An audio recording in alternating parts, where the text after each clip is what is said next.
Oke guys, welcome back to Daily Charting with Toshi, di mana kita akan daily chart your favorite cryptocurrencies. Oke, dalam 24 jam terakhir, cryptocurrency market terkoreksi sebesar 1,05%. Dengan total market cap mencapai di 804 miliar US dollars. Dan kita bisa lihat untuk Bitcoin sayangnya terjadi koreksi yang lumayan signifikan. Dan otomatis dengan harga 16.600, struktur kemarin jebol lagi ya. Dan koreksi sebesar 1,5% kurang lebih ya. Untuk Ethereum dia koreksi nyaris double-nya di 2,21% di angka 1119 alias dia tembus lagi struktur 1200. Lalu untuk BNB dia malah meningkat tipis sebesar 0,74% dan basically masih stay di range yang sama ya di 240 sampai 251. Lalu untuk XRP dia meningkat tipis sebesar 0,06% di angka 36 sen. Dan setelah itu ada Dogecoin, dia malah koreksi lebih ekstrim sebesar 4,63%. Kemungkinan besar ini ada korelasinya dengan Tesla yang drop sebesar 11% dalam 24 jam terakhir. Ya, jadi bisa dibilang mungkin karena efek Elon lagi ya. Lalu untuk Cardano dia terkoreksi sebesar 3,3% dan Polygon Matic terkoreksi sebesar 2,21%. Ya, jadi overall kita bisa lihat semua hari ini cenderung terkoreksi. Dan sebenarnya bisa dibilang akibat dari indeks dolar ya. Nanti kita bahas di belakang ya. Tapi sebelum kita masuk ke situ, sebelum masuk ke chartingnya, kita akan bahas dulu mengenai economic calendar. Jadi untuk hari ini kita bisa lihat ya, akan ada satu data penting yaitu pending home sales ya. Nah, kita udah mulai bahas dari kemarin-kemarin nih, dari tanggal 25 bahkan ya. Jadi pada hari ini penting karena ini ngomongin soal housing market di US ya. Otomatis apabila ini lebih tinggi daripada forecast, ini menunjukkan bahwa demand masih cukup tinggi dan tentunya itu adalah keinginan yang terbalik dari The Fed ya. The Fed ingin demand hilang gitu ya, makanya dia meningkatkan interest rate. Jadi salah satu tujuan untuk meningkatkan interest rate adalah mengurangi atau menghancurkan demand dari di market ya, mulai dari housing, mulai dari konsumsi dan lain-lain gitu. Ya, jadi kalau sampai pending home sales yang lebih tinggi daripada forecast, itu akan menunjukkan bahwa demand-nya masih tinggi. Ya, jadi semoga saja nanti jam 10 malam akan hasilnya akan lebih rendah daripada forecast. Di sini kan minus 0,8. Semoga minusnya lebih besar gitu, misalkan misalkan minus 1, minus 2. Nah, kalau seperti itu harusnya bisa membantu supaya indeks dolar kembali melemah ya, karena kemarin sedikit ada peningkatan ya, sedikit mantul di struktur ya. Tapi lagi-lagi untuk TA-nya kita bahas di belakang. Jadi kurang lebih seperti itu untuk hari ini, cukup simple ya, hanya satu saja yaitu pending home sales.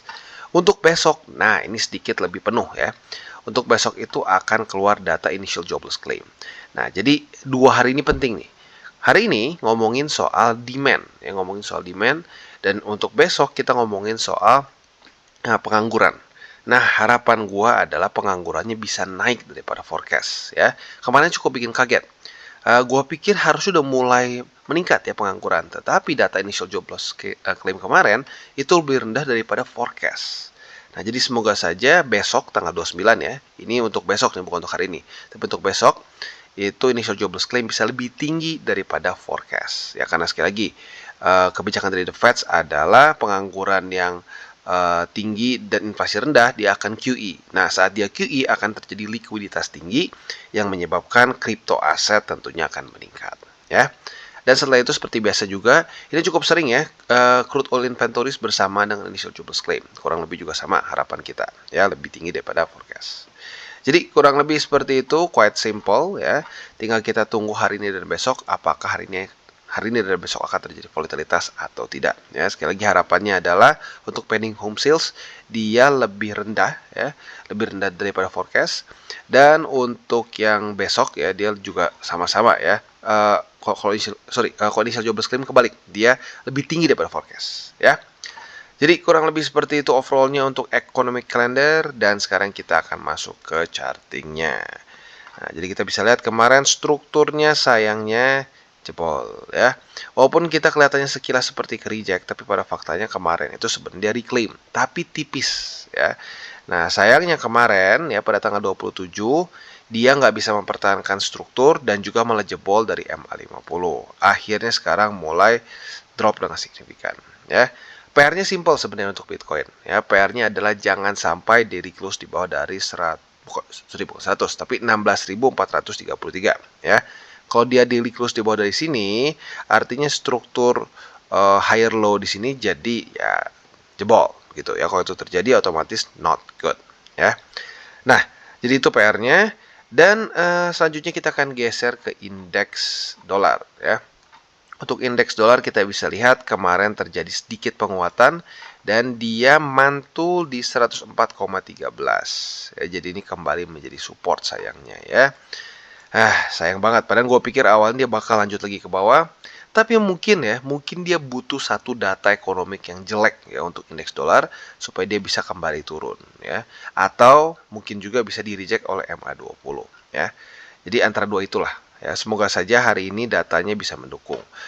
Simpelnya tuh semoga hari ini pending home sales-nya bisa lebih rendah daripada forecast. Ya misalkan -1, apalagi kalau lebih ekstrim -2, nah itu kemungkinan besar indeks dolar akan kebanting. Nah, jadi kurang lebih seperti itu. Secara struktur sebenarnya sedikit mengkhawatirkan. Kalau kemarin kan enak nih ya, kelihatan jelas. Dia membuat lower low, ya, lower high, lower low, lower high, terus seperti itu konsisten membuat lower low, lower high. Nah, tetapi sejak dia membuat lower low di tanggal 14 Desember kemarin, dia di sini nggak lagi membuat lower low, ya. Di sini membuat lower high, tapi di sini membuat higher low. Nah, jadi sedikit seperti mau membuat triangle. Nah, semoga saja ini bisa jebol ke bawah dan lanjut membuat lower low di close di bawah dari 103,59. Kalau bisa retest ke 103,13 ya. Jadi kurang lebih seperti itu untuk indeks dolar, quite simple dan sekali lagi untuk korelasinya adalah korelasi negatif. Ya buat lo nggak ngerti, simpelnya adalah saat indeks dolar itu melemah, ya itu adalah hal yang bagus untuk risk on asset seperti Nasdaq, S&P, Dow Jones dan juga cryptocurrency. Maka dari itu kalau lo sering nonton Bloomberg gitu ya atau financial channel lain, mereka banyak sering kali membicarakan korelasi kripto dengan risk on asset lain gitu. Jadi orang kadang-kadang suka salah di Indo. Orang berpikir bahwa kayak Nasdaq, S&P itu kan indeks-indeks besar Amerika, itu safe, itu bukan risk on. Salah, itu sebenarnya risk on aset juga. Cuman volatilitasnya lebih kecil. Ya, maka dari itu karena sama-sama dikategorikan risk on, seringkali berkorelasi, gitu ya. Jadi makanya kita ingin indeks dolar melemah ya, karena bear market di indeks dolar equals bull market di risk on asset yang otomatis juga bull market di kripto ya. Jadi kurang lebih seperti itu secara makronya. Dan kita selanjutnya akan masuk ke buy limit, tetapi seperti biasa, sebelum kita masuk ke buy limit, gue harus ingatkan dulu, disclaimer dulu, bahwa DCWT dan semua konten TC ini bukanlah financial advice. Tujuannya adalah untuk edukasi dan membiasakan para subscriber gue untuk lebih mengerti charting. Lalu bagaimana cara untuk mendukung TCI? Ada banyak caranya. Lo bisa like our video, bisa share our video, bisa juga menggunakan link referral kita di bawah. Sebelum kita masuk ke buy limitnya, sekarang kita akan dengar dulu pesan-pesan dari sponsor kita pada hari ini. Oke, today's video is brought to you by Bybit. Di mana kita bisa lihat di sini Bybit sedang ada kompetisi trading derivatif tahun baru. Dan kita bisa memenangkan total hadiah mencapai 100.000 USDT, yaitu 1,5 miliar rupiah. Ya, luar biasa. Nah, kalau kita di sini, total event ini berlangsung dari tanggal 16 Desember sampai tanggal 9 Januari. Lebih tepatnya, untuk pendaftaran dari tanggal 16 Desember sampai 5 Januari, dan periode perdagangan dari tanggal 23 Desember sampai 9 Januari. Jadi buat lo yang tertarik masih ada waktu ya. Nah, kalau kita lihat sekarang ya, total hadiahnya di 4.000, nanti bisa mencapai 50.000, dan sekarang sudah ada 561 peserta yang bergabung, dan ada 30 perkiraan pemenang ya. Nah, jadi bagaimana cara untuk bisa mendaftarkan diri kalian? Yang pertama, klik tombol daftar sekarang untuk mendaftarkan diri ke kampanye ini. Yang kedua, miliki setidaknya 50 USDT atau aset yang bernilai setara dalam akun derivatif Anda, tidak termasuk akun sekunder. Dan kompetisi ini hanya diikuti oleh pengguna dari Indonesia, Thailand, dan Filipina saja, ya. Nah, peringkat kompetisi juga akan diupdate secara real time ya, nanti akan diperbarui setiap hari Selasa dan Jumat sekitar pukul 5 waktu Indonesia Barat. Tentunya 5 sore di sini ya. Nah, jadi acara pertama yaitu adalah kompetisi volume perdagangan individual dan menangkan 50.000 token USDT. Ya, jadi ini simple. Semakin besar volume yang kalian generate, semakin besar juga ada 50.000 USDT yang kalian bisa dapatkan ya. Bagannya seperti ini. Nah, acara kedua kita bisa di sini ada airdrop sebesar 3.000 USDT yang kalian bisa ikuti. Dan acara ketiga ada juga kompetisi LNR percentage dari tim afiliasi untuk memenangkan 50.000 lagi token USDT ekstra. Seperti ini bagannya. Jadi buat lo yang tertarik, monggo silahkan bisa ikuti. Dan sebelum kalian join ya, gua sarankan lu baca semua syarat dan ketentuan. Apabila sudah setuju dan nyaman dengan semua syarat dan ketentuannya, monggo ikutan dari promo Bybit ini. Oke, dan sekarang kita akan masuk dulu ke Bitcoin. Ya, jadi untuk Bitcoin kita bisa lihat ya, karena dia daily closing di bawah dari 16.900 dan juga daily close di bawah dari MA50, maka sekarang yang menjadi resisten terdekat kita adalah di MA50 yang ada di angka 16.796 ya. Nah, jadi ada dua kemungkinan di sini ya. Antara kita mendapatkan posisi short dengan retest 1, retest 2 di MA50, atau kita juga bisa kemungkinan besar mendapatkan posisi long dengan retest di 16.433. Jadi secara visualnya, posisi short kita bisa dapatkan apabila terjadi retest 1, retest 2 di 50. Nah, target TP-nya sebenarnya ada dua di sini ya, karena sudah lumayan dalam ya. Jadi target TP yang konservatif bisa pertimbangkan di 16.433. Untuk target TP yang lebih agresif sedikit ya, nggak terlalu ekstrim lah ya, yaitu di 16.343 gitu. Jadi kurang lebih seperti itu untuk posisi short di Bitcoin. Untuk posisi longnya sama ya, di 16.433 kita bisa nyontek ke tanggal 19 Desember kemarin, retest 1, retest 2. Target TP-nya juga ada dua ya. Target TP yang lebih konservatif bisa di MA50. Jadi yang konservatif seperti ini ya. 50 itu konservatif. Nah, untuk lebih agresifnya bisa pertimbangkan di 16.908. Nanti by the time ini udah retest 1, retest 2, kemungkinan besar MA50 akan lebih turun. Otomatis jadi lebih konservatif gitu ya. Itu untuk posisi futures di Bitcoin. Untuk posisi spotnya masih sama persis seperti kemarin. Buy limit pertama boleh pilih antara 16.433 atau 16.343. Itu buy limit pertama ya. Buy limit kedua bisa pertimbangkan di 15.874 ya. Nah, sekali lagi gue ingatkan, untuk posisi spot ini adalah posisi jangka panjang. Jadi bukan untuk kita hold sehari 2 hari terus TP gitu profit. No ya. Pertimbangannya untuk spot ini adalah seperti kita nabung, nanti kita TP saat sudah ya mungkin masuk ke bull market atau mulai masuk ke bull market saat dia weekly close di atas dari Bollinger Band ya, which is sekarang masih jauh. Oke, dan sekarang kita masuk ke Ethereum. Nah, untuk Ethereum kemarin sudah terjadi retest pertama di MA50. Dan buat kalian yang punya posisi long dari tanggal ini ya, paling lama dari tanggal 17, udah kena TP. Nah, jadi untuk sekarang kita bisa pertimbangkan untuk pending order posisi short di Ethereum di MA50 yang ada di 1225. Ya, kalau mau sedikit lebih konservatif, ya boleh diturunin dikit lah. Ya, tapi intinya di daerah situ. Jadi itu untuk posisi short dan bisa langsung pending order. Nggak perlu lu pantengin di chart. Ya, sekali lagi, pending order itu kalau ya di bahasa exchange itu pakai limit ya, limit short lah gitu kesannya ya. Jadi untuk posisi short ini tentunya target TP-nya jelas yaitu di 1166 ya. Jadi itu untuk posisi short. Nah, untuk posisi long tentunya kita bisa nyontek ke tanggal 16 17 bisa, tanggal 19 20 juga bisa ya. Bahkan kalau mau juga bisa di 28 sama 29 November. Ya, intinya retest 1, retest 2 ke struktur ini kita bisa pertimbangkan buka posisi long dengan target TP yang konservatif di MA50 atau 20, sudah lumayan dekat. Yang kedua, yang lebih agresif, kalian bisa pertimbangkan target TP-nya di 1243 ya. Jadi kurang lebih seperti itu untuk posisi futures di Ethereum.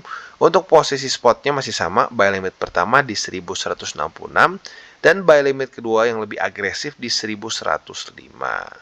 Untuk struktur ya, salah satu bentuk yang mungkin sedikit struktur ya, benar maksudnya struktur. Yang sedikit bikin takut adalah posisi head and shoulders di sini ya. Ada kemungkinan head and shoulders. Jadi kalau kita di sini ini shouldersnya, ini headnya walaupun sedikit panjang di sini dan ada possibility menjadi shoulder kedua ya. Nah, kalau sampai ini jebol, nah ini kemungkinan besar akan reject di sini dan lanjut ke bawah. Gitu. Jadi ekstra hati-hati. Oke, dan sekarang kita masuk ke Phantom. Nah, untuk Phantom kita bisa lihat sudah terjadi konfirmasi alias retest kedua di struktur 0,19. Ya, berarti terjadi retest di 19 sen. Nah, buat lo yang sudah nungguin posisi long di sini tentunya sudah kena, ya. Nah, jadi target TP-nya di mana? Target TP-nya simple yaitu di MA50 untuk yang konservatif, dan yang agresif boleh pertimbangkan antara di MA20 atau di 21 sen. Ya, jadi itu untuk posisi long. Untuk posisi shortnya, boleh di MA50, tapi jujurnya sedikit mepet. Kalau gue pribadi lebih prefer di MA20. Jadi kalau sampai terjadi retest 1, retest 2 di salah satu resisten tersebut, kita bisa pertimbangkan untuk buka posisi short, ya. Target TP-nya itu di 19 sen tentunya, ya. Nah, andaikan pada hari ini ternyata gagal mantul dan malah daily close di bawah, berarti otomatis cut loss, ya. Cut loss posisi longnya, dan kita bisa pertimbangkan untuk posisi short apabila terjadi retest 1, retest 2 di sini. Nah, target TP-nya di 18 sen, ya. Jadi kurang lebih seperti itu. Kalau untuk secara idealnya tentunya adalah di sini kena dulu, ya. Ini kan udah dapat posisi long nih. Kena MA50 dulu, udah gitu baru mau turun-turun, atau sekalian ke rejectin di MA50, ya. Jadi itu untuk posisi futures di Phantom. Untuk posisi spotnya otomatis sudah kena juga. Yang pertama di 19 sen. Nah, untuk buy limit pertama sudah kena. Untuk buy limit kedua masih di 18 sen, ya. Jadi overall seperti itu untuk Phantom. Secara struktur nggak terlalu berubah dari kemarin, ya. Harapan gua dia bisa bertahan di atas dari 19 sen. Nah, tentunya ini semua bisa terjadi apabila hasil dari ekonomi kalender kita pada hari ini tidak mengecewakan, ya.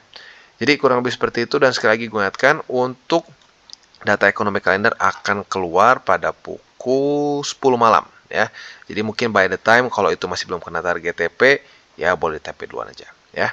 Oke, dan sekarang kita masuk ke XRP. Nah, untuk XRP ini juga harusnya sudah dapat posisi long apabila kita ngikutin dari kemarin. Walaupun jujurnya kok kemarin belum sempat bahas nih untuk XRP, ya. Tapi buat lo yang charting, kemungkinan besar sudah punya posisi long dan sekarang sedikit dalam keadaan negatif. Tapi nggak apa, ya, kita tunggu sampai besok pagi. Apakah XRP akan tetap bisa daily close di atas atau lanjut di bawah dari 36 sen, ya. Kalau dia close di bawah dari 36 sen, ya otomatis kita harus cut loss, ya. Jadi tinggal kita lihat besok jam 7 pagi. Target TP-nya sebenarnya bisa lo pertimbangkan di MA50. Tapi jujurnya secara setup this is not the best, ya. Karena bentuknya sedikit aneh di sini. Tapi nggak apalah, kalau sudah punya posisi long, nggak apa, target TP-nya boleh di MA50 untuk yang konservatif. Dan lebih agresif boleh pertimbangkan antara di MA200 atau di 38 sen yang sekarang basically sedang confluence, ya. Jadi kurang lebih seperti itu untuk posisi long di XRP. Untuk posisi shortnya antara dua, ya. Kalau yang bearish, ya, kalau dia sampai daily close di bawah, berarti setupnya bisa lu jadikan ini sebagai tempat setup, ya. Retest 1, retest 2 bisa posisi short. Nah, apabila lebih bullish secara senarionya, kita bisa pertimbangkan apabila terjadi rejection di MA50, 1, 2, atau bisa juga di struktur 38 sen. 1, 2, kita bisa buka posisi short, ya. Jadi kurang lebih seperti itu untuk XRP secara posisi futures. Untuk posisi spotnya berarti buy limit pertama kayaknya kena, ya. Buy limit pertama kena di 36 sen, dan buy limit kedua otomatis belum kena di 33 sen. Jadi overall seperti itu. Secara struktur masih masih nggak terlalu bagus, tapi minimal dia masih mencoba untuk bertahan di atas dari 36 sen. Semoga aja pada hari ini, atau PR untuk XRP, jangan sampai daily close di bawah dari 36 sen. Oke, dan selanjutnya kita geser ke Atom. Nah, untuk Atom kita bisa lihat dia terjadi retest pertama di 8 dolar lebih 99 sen. Atau lebih gampangnya kita ngomongin 9 sen aja, ya, kita buletin. Nah, jadi kita lihat nih, apakah pada hari ini Cosmos, ya, bisa bertahan dan daily close di atas dari 9 dolar atau tidak. Andaikan dia bisa bertahan dan daily close di atas dari 9 dolar, berarti besok kita bisa pertimbangkan untuk pending order posisi long apabila terjadi retest kedua. Ya, sekali lagi untuk pending order ini seringkali juga, ya bukan seringkali sih, banyak ini terus di exchange itu sebagai limit. Ya, jadi buat lo yang nyari-nyari pending di mana, itu sebenarnya limit, ya. Nah, jadi kurang lebih seperti itu. Untuk posisi long ini tentunya ada beberapa target TP, ya. Target TP yang konservatif bisa pertimbangkan di MA50, karena kalau kita lihat pada tanggal 27 Desember kemarin, ya literally kemarin, ya, itu pun terjadi rejection di EMA 20. Jadi itu adalah target TP konservatif kita. Untuk yang lebih agresif, boleh pertimbangkan target TP-nya di EMA 50 yang sekarang ada di $9 lebih 77 sen. Jadi itu untuk posisi longnya. Untuk posisi shortnya, otomatis kita ada dua skenario. Skenario bearish ternyata itu untuk atom yang gagal daily close di atas dari $9 ya. Andaikan besok nih ya, atom ternyata daily close di bawah. Nah, berarti tinggal kita tunggu retest 1, retest 2 di sini, kita bisa pertimbangkan buka posisi short dengan target TP di $8 lebih 58 sen, yaitu untuk posisi short yang bearish. Untuk yang bullish ya, terjadi ya tentunya pantulan di sini, kita sekali lagi buka posisi long. Nah, tinggal kita lihat apakah dia akan terjadi retest 1, retest 2 di EMA 50 atau tidak. Andaikan terjadi di sini rejection sebanyak 2 kali atau terjadi konfirmasi, kita bisa pertimbangkan untuk buka posisi short. Tapi kalau di sini di EMA 20 jujurnya terlalu mepet ya, jadi ya karena gini kan sekarang EMA 20 akan terus turun ya. Nah, saat dia terus turun, udah ada posisi long di sini udah kena target TP, kemungkinan besar akan terlalu mepet. Makanya kalau gue pribadi lebih nyaman kalau terjadi buka posisi shortnya itu kalau di EMA 50 ya. Jadi kurang lebih seperti itu untuk Cosmos. Oke guys, jadi itu adalah akhir dari segmen DCWT kita pada hari ini. Dan jangan lupa bagi kalian yang merasakan manfaat dari segmen ini, jangan lupa untuk share ke teman-teman kalian. Dan apabila lu pengen mensupport channel kita, ya TCI, jangan lupa untuk menggunakan link referral kita di bawah. Nggak wajib, ya, tetapi apabila lu menggunakan link referral kita di bawah, ada macam-macam, ya, dari Bybit, Huobi, Maxi, toko kripto, dan banyak lagi, ya. Ya, walaupun nggak wajib, tapi kalau menggunakan link referral kita, lu secara langsung membantu perkembangan dari TCI. Dan satu lagi, jangan lupa juga untuk join Telegram group kita, di mana kita bisa ngobrol-ngobrol santai mengenai dunia cryptocurrency secara dua arah. So, jangan lupa untuk like, subscribe, klik the bell icon, and see you on the next video.